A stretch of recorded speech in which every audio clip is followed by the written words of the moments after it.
Hello everyone, welcome back to my channel. This is me Oli and this is my channel Oli Haldar. তোমাদেরকে আবারও একটা নতুন ব্লগে স্বাগত।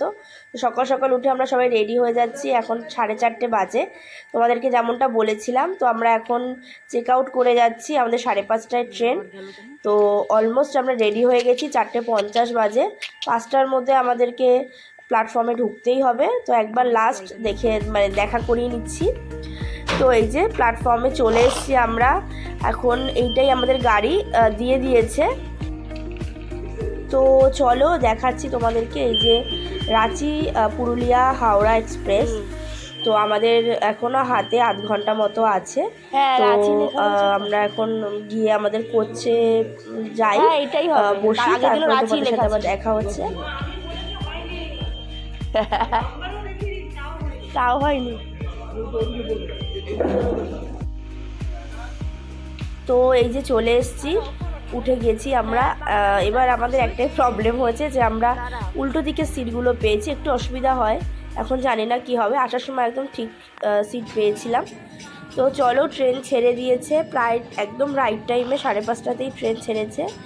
এবার তো আর কোনো কাজ নেই, এবার ঘুমানোর পালা। কারণ কালকে রাতে আমরা অনেক জায়গা থেকে ঘুরে তারপরে আমরা হোটেলে এসেছি। খেয়ে দিয়ে শুতে শুতে লেট হয়ে গেছে। আবার ভোরেও উঠে যেতে হয়েছে 3টে নাগাদ। তো এখন একটু ঘুমিয়ে নিই, তারপরে উঠে বাদবাকিটা দেখাচ্ছি। তো এক ঘুম দেওয়ার পর এই যে এখানে চলে এসছে চা। সেরকম কোনো খাবার আনতে পারিনি। আগের বার যেরকম বাড়ির থেকে এসেছিলাম বলে খাবার নিয়ে এসেছিলাম। 6 ঘন্টা তো থাকতে হবে।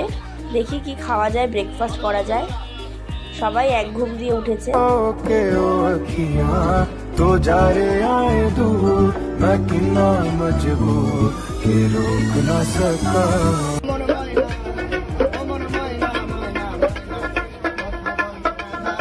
আমরা প্রায় ব্রেকফাস্ট করার পর আরেকবার একটু রেস্ট নিয়েছিলাম।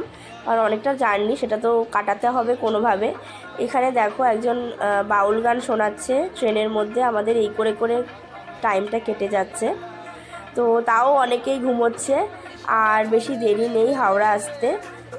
সাঁতরাগাছি ঢুকবে করছে। তার আগে ইনি একজন আসলেন, যিনি ম্যাজিক দেখাচ্ছিল আমাদেরকে। তো চলে এসছে হাওড়া। চলো নেমে যাই, আর বাড়ি গিয়ে তোমাদের সাথে দেখা হচ্ছে। আর লাস্ট মোমেন্টে একটা ফানি শেয়ার করি। বাবা ট্রেনের মধ্যে দেখো এরকম খাবার করছিল। তো আমরা বাড়ি চলে এসেছি। আজকে হলো বোনের জন্মদিন। তো আমি দুটো ভ্লগ একসাথে মার্চ করে দিয়েছি। যেহেতু খুব ভোরে বাড়ি ফিরেছিলাম, ভোরে রওনা দিয়েছিলাম, আর বাড়ি ফিরতে ফিরতে বিকেল হয়ে গেছিলো। তারপরে এসে রান্নাবান্না ছিল, তো ওই জন্য আর ব্লগটা আমি এন্ড করিনি। তো ভাবলাম দুটো ভ্লগ, ওই ভ্লগটা খুব ছোট হয়েছিল যেহেতু সারাদিন জার্নি করেছে, আর কিছু দেখানো ছিল না। তো ওই ভ্লগটার সাথে এই ভ্লগটা মার্চ করে দিচ্ছি। আজকে বোনের জন্মদিন, তো কি হচ্ছে সারাদিন সেটাই তোমাদের সাথে শেয়ার করব। তো ভ্লগটা দেখতে থাকো।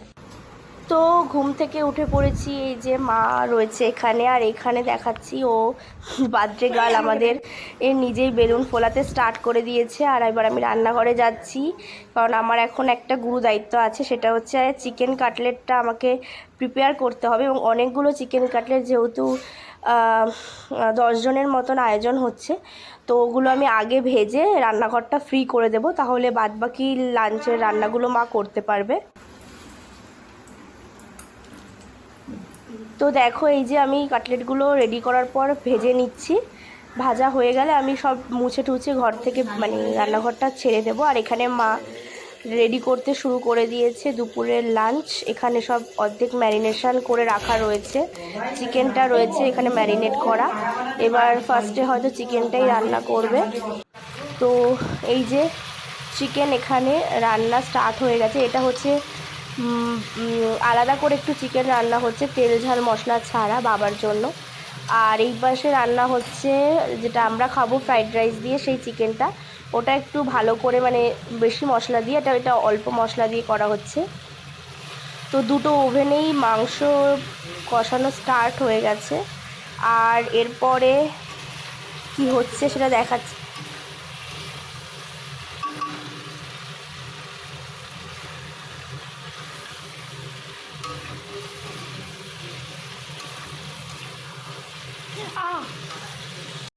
এখানে এই মাংসটাও অনেকটা জল ছেড়ে দিয়েছে, এটাকে এবার ভালো করে কষিয়ে দেন এটাকে জল দিয়ে ফোটাতে হবে। তো এখন কষছে।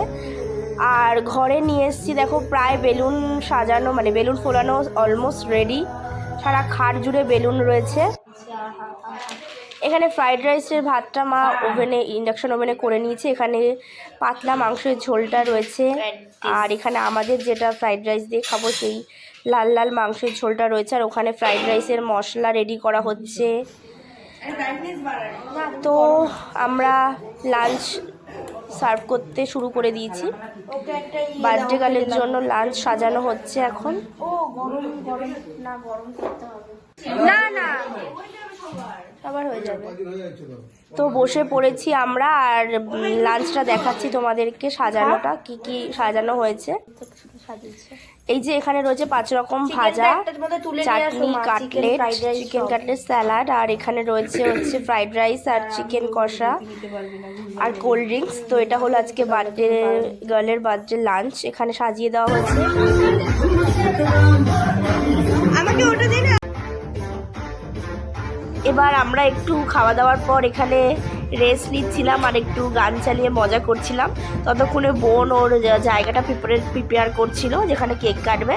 তো চলো তোমাদেরকে দেখাই জায়গাটা কীরকম লাগছে। একটু আগে আমরা গেমও খেলছিলাম, পাস দ্য বল। অনেকদিন পর দাদা এসছে, তো দাদা, বৌদি, আমি, বোন সবাই মিলে পাস দ্য বল খেলছিলাম। এই যে ডেকোরেশনটা দেখাই, ফুল ডেকোরেশন যার বার্থডে সেই করেছে। আর এই কেকটা আমি বোনকে গিফট করেছি, বেন্টো কেক। আর এটা তো আরেকটা কেক, বড় কেক। তো এই যে যার বার্থডে ছিল তাকে দেখাই।